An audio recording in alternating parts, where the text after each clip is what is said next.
ناظرین، لالچ، نمود و نمائش اور سٹیٹس کی دوڑ نے بچوں کے رشتوں کے حصول کو کس قدر مشکل بنا دیا ہے، اس معاملے پر بات کرنے کے لیے ہمارے ساتھ موجود ہیں ایک میرج بیورو کے مالک جناب اختر بندر روڈوی صاحب۔ السلام علیکم اختر صاحب۔ وعلیکم السلام جناب، بہت شکریہ آپ نے اپنے پروگرام میں مجھے مدعو کیا۔ ذرا آپ کی مہربانی ہے، ٹیلی ویژن کا معاملہ ہے، ذرا نام میرا پورا لیجئے گا۔ ہاں، اختر بندر روڈوی۔ جی بڑی مہربانی۔ اکثر لوگ جو ہیں وہ اختر بندر پہ ہی رک جاتے ہیں، روڈ بھی ساتھ لگانا۔ نہیں، میں نے تو روڈ کہا ہے ساتھ، روڈوی۔ اچھا، سوال یہ کہ اختر بندر روڈوی کیا نام ہوا، اس کی وجہ تسمیہ کیا ہے؟ جی شروع سے بندر روڈ پہ ہی کام کر رہا ہوں، وہیں آفس ہے میرا۔ یوں نہیں ہے کہ انسانوں سے پہلے کسی روڈ پہ بیٹھ کے بندر کے رشتے کراتا تھا۔ بندر روڈ بھی اس لیے کہتے ہیں کہ بندر روڈ پہ میرا آفس ہے۔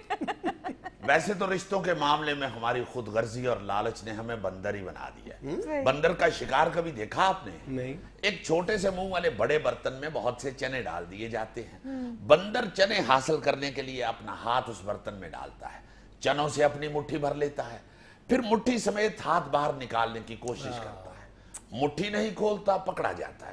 اسی طرح رشتوں کے معاملوں میں بچوں کے والدین سٹیٹس اور مال و دولت سے اپنی مٹھی بھر لیتے ہیں، مٹھی نہیں کھولتے، آخر پکڑے جاتے ہیں۔ بھئی شادی تو ایک آسان ترین کام ہے، اسی لالچ اور ہوس کی وجہ سے ہم نے اسے مشکل ترین بنا دیا ہے۔ آپ کی شادی ہوئی ہے؟ الحمدللہ۔ جس طرح آپ نے منہ بھر کے الحمدللہ کہا ہے، لگتا ہے دوسری کا بھی کوئی چانس نہیں ہے۔ چلیں پھر آپ ہی انٹرویو کیجئے، ورنہ پھر میں انٹرویو کرتا۔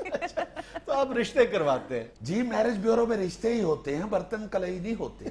میرا مطلب ہے لوگ خود آپ سے رابطہ کرتے ہیں؟ جی ہاں، انٹرنیٹ کے علاوہ اب تو فون سروس بھی موجود ہے۔ جی ہاں، ہاتھ کنگن کو آرسی کیا، ابھی آپ نمبر ڈائل کر کے دیکھ لیجئے، آگے سے آواز آئے گی۔ ہم آپ کو میرج بیورو میں خوش آمدید کہتے ہیں۔ ہمارے ہاں ہر قسم کے رشتے موجود ہیں۔ سید کے لیے 1 ملائیں، جٹ کے لیے 2 ملائیں، بٹ کے لیے دہی میں چینی ملائیں، بٹ کے لیے 3 ملائیں، آرائیں کے لیے 4 ملائیں، راجپوت کے لیے 5 ملائیں، گجر کے لیے 6 ملائیں، میمن کے لیے 7 ملائیں، مغل کے لیے 8 ملائیں، ککے زئی کے لیے 9 ملائیں، اور شیخ کے لیے 0 ملائیں۔ اچھا اختر صاحب یہ بتائیے کہ آپ اس فیلڈ میں کب سے اور کیسے آئے؟ حادثتاً آیا ہوں جی۔ 25 سال پہلے ایک میرج بیورو نے ہی میری شادی کروائی تھی۔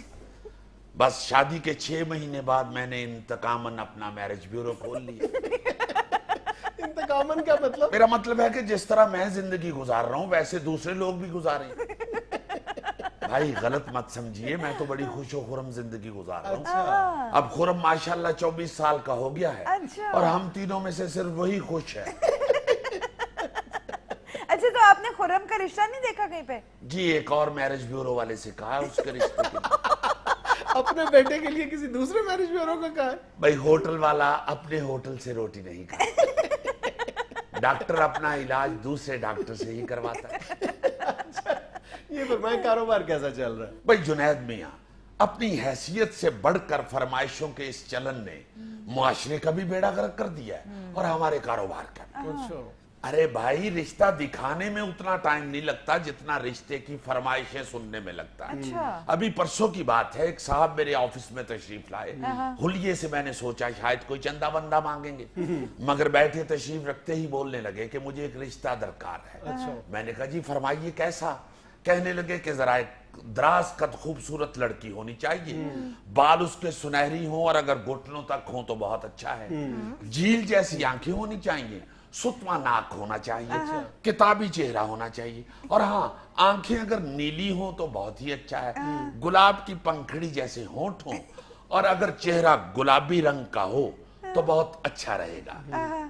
میں نے کہا صاحب آپ یوں کیجئے، نیک اعمال شروع کیجئے، خیرات ویرات دیا کیجئے، اور اگر جلدی سے حج کر لیں تو بہتر، اس طرح آپ کو جنت مل جائے گی، اور جو آپ لڑکی بتا رہے ہیں وہ جنت میں ہی آپ کو مل سکتی ہے، یہاں تو آپ کو صرف چندہ مل سکتا ہے، یہ 150 رکھیں اور نکلیں یہاں سے۔ کہنے لگا کیا ہوا؟ میں نے کہا بے سسرے کچھ حیا کر، اپنا حلیہ دیکھ اور اپنی فرمائشیں دیکھ۔ ارے سنہرے بال وہ بھی گھٹنوں تک، اگر یہاں کو ڈنڈا ونڈا پڑا ہوتا تو میں تمہارے اپنے گھٹنے توڑ دیتا۔ بھائی 6 فٹ لمبی عورت کے گھٹنوں تک سنہرے بال، 5.5 فٹ تو مجھے گھر پڑ گئے نا، اوپر سے سسرے کی اپنی آنکھیں کھل نہیں رہی۔ اور لڑکی کی فرمائش کر رہے جھیل جیسی آنکھیں. بدبخت کی اپنی چیل جیسی آنکھیں تھی اور فرمائش کر رہے جھیل جیسی آنکھوں کی. جی تو میرا چاہا کہ اسے اپنی گاڑی میں بٹھاؤں اور جھیل سیف الملوک لے جاؤں اور اس کے قریب کسی اونچے پہاڑ پہ اسے کھڑا کروں اور اس کی پشت پہ اپنا پاؤں رکھ کے ایک زوردار انگڑائی لے لوں. میں بولا ابے ناہنجار ایسی لڑکی تو نے خود بھی کہیں دیکھی نہیں. امجد اسلام امجد کی غزل میں پڑی ہے. کیا بتاؤں جنید میاں کیسا کیسا رشتہ آتا ہے میرے میرج بیورو میں. بھائی جس سن کی گاڑیاں اب کباڑ خانے میں بھی نظر نہیں آتی اس عمر کے رشتے بھی آتے. ابھی اگلے ہی روز ایک نوشا میاں تشریف لائے. عمر ان کی وہ کہ قدرت کی طرف سے وائبریشن پہ لگے ہوئے تھے اور اس وائبریشن کو جسٹیفائی کیسے کر رہے ہیں کہ منہ میں گنگنا رہے ہیں. جھولے میں پون کے آئی بہار کہ جیسے میں گانے کے ساتھ خود ڈانس کر رہا ہوں. کمبخت نے وگ لگائی ہوئی اور اس کے سپائکس بنائے ہوئے اور چند سال پہلے موصوف نے جو نقلی بتیسی لگوائی تھی اس میں سے بھی 2-3 دانت جھڑ چکے تھے. اور باخدا میں نے دنیا پہ پہلا شخص دیکھا جس کی بتیسی میں بھی کیڑا لگا ہوا ہے اور تشریف رکھتے ہی کہنے لگے مجھے کسی دوشیزہ کا رشتہ چاہیے. میں نے کہا میں تجھے کیا رشتہ دکھاؤں تو خود نہ کر رہا. میں نے کہا مجھے بتا تجھے کون سا رشتہ چاہیے ایلوپیتھی یا ہومیوپیتھی. دوشیزہ. میں نے کہا بے اس عمر میں مانگتا ہے دوشیزہ جا جا کے لے کہیں سے مشکیزہ اور ہلکے خدا کو پانی پلا تاکہ کوئی جنت کا سبب بن سکے. کمبخت غصے میں اٹھا اور گیا ویسے ہی گنگناتا ہوا جھولے میں پون کے آئی بہار. پہلا شخص دیکھا جس کی بتیسی میں بھی کیڑا لگا ہوا ہے اور تشریف رکھتے ہی کہنے لگے مجھے کسی دوشیزہ کا رشتہ چاہیے. میں نے کہا میں تجھے کیا رشتہ دکھاؤں تو خود نہ کر رہا. میں نے کہا مجھے بتا تجھے کون سا رشتہ چاہیے ایلوپیتھی یا ہومیوپیتھی. دوشیزہ.